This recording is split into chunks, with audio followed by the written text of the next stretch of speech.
بسم اللہ الرحمن الرحیم۔ اللہ الرحمن الرحیم۔ خواب میں چاول کھانا، خواب میں چاول کو دیکھنا، خواب میں کچے چاول دیکھنا، خواب میں پکے ہوئے پلاؤ کو دیکھنا یا کھانا، خواب میں دودھ کے اندر بنے ہوئے چاول کھانا اور خواب کے اندر چاول اور دہی ملا کر کھانا، ان تمام باتوں کی تعبیریں اس ویڈیو میں بیان ہوں گی۔ ویڈیو کو توجہ سے اور غور سے سننا ہے، ہمارے چینل کو سبسکرائب ضرور کرنا ہے۔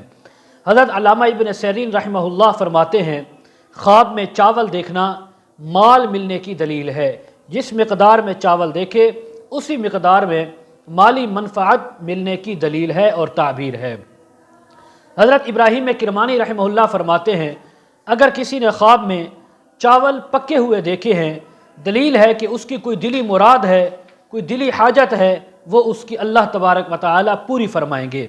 اور اسی طرح اس بندے کو یا اس بندی کو عورت دیکھنے والی خیر و منفعت پہنچے گی، نیکی پہنچے گی، اس سے کوئی نیک کام سرزد ہوگا، اللہ تبارک و تعالی اس کو نیک کام کرنے کی توفیق عطا فرمائیں گے۔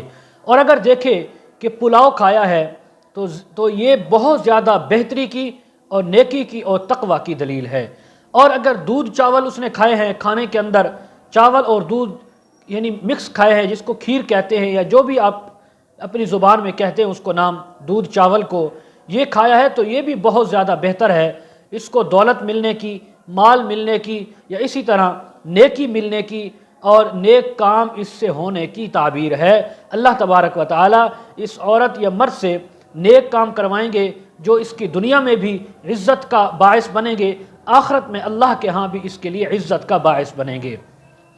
اور اگر کسی آدمی نے یا عورت نے دیکھا کہ چاول وہ دہی کے ساتھ کھا رہا ہے، چاولوں کے اوپر دہی ڈال کے یا دہی اور چاول مکس کر کے یا الگ الگ سے دہی بھی ساتھ استعمال کر رہا ہے، تو فرمایا یہ اس کے اوپر غم آنے کی، تکلیف آنے کی تعبیر ہے۔ تو ایسے شخص کو چاہیے توبہ استغفار کرے، صدقہ خیرات کرے۔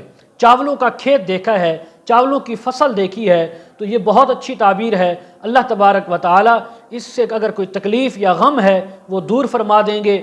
اگر اس کے اوپر کوئی مصیبت آئی ہوئی تھی، کوئی تکلیف، کوئی بیماری آئی تھی، دور فرما دیں گے، اس کے حالات کو بہتر فرما دیں گے۔ حضرت امام جعفر صادق رحمہ اللہ فرماتے ہیں، خواب میں چاولوں کا دیکھنا، کھانا، اس کی تین تعبیریں ہیں۔ اول مال اور دولت کا ملنا ہے، نمبر دو کسی جائز مراد کا پورا ہونا ہے، خواہش کا جو دلی خواہش تھی، تمنا تھی، وہ پورے ہونے کی تعبیر ہے، نمبر تین خیر و منفعت اور جو اس کو پہنچے گی یا اس سے نفع حاصل کرے گا، ایسی خیر اور ایسی منفعت اس کو ملے گی، اس کے اعمال میں، مرتبے میں، عزت میں اضافہ ہوگا۔ آخر میں ایک چھوٹی سی گزارش، جو حضرات اپنے بچوں کو آن لائن قرآن مجید تفاسیر احادیث پڑھانا چاہتے ہوں، کمنٹ سیکشن میں ڈسکرپشن میں ہمارا نمبر دیا جاتا ہے واٹس ایپ، اس پر ہمارے ساتھ کانٹیکٹ کر سکتے ہیں۔ وآخر دعوانا ان الحمد للہ رب العالمین۔